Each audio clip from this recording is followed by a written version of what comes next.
Chief of defence forces field marshal Syed Asim Munir نے کہا ہے کہ پاکستان کی ترقی کو پروپیگنڈے یا بیرونی سرپرستی میں ہونے والی دہشت گردی کے ذریعے روکا نہیں جا سکتا۔ فیلڈ مارشل نے ان خیانات کا اظہار کوئٹہ گیریژن کا دورے کے موقع پر کیا۔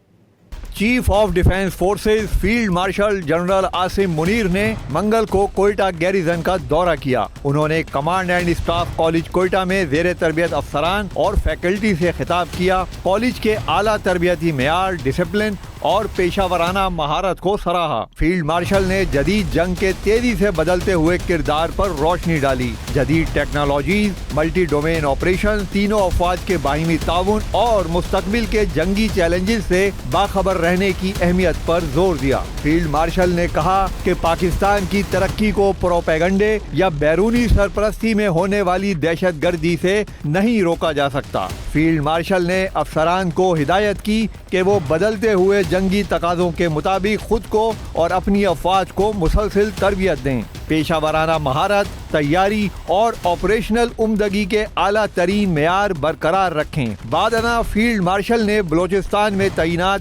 فارمیشن کے افسران اور جوانوں سے بھی ملاقات کی۔ موجودہ سیکورٹی صورتحال کے تناظر میں انہوں نے اس عزم کا اعادہ کیا کہ پاکستان کی مسلح افواج عوام کی حمایت کے ساتھ دہشت گردی کی ہر شکل کے خاتمے کے لیے مکمل طور پر تیار ہیں۔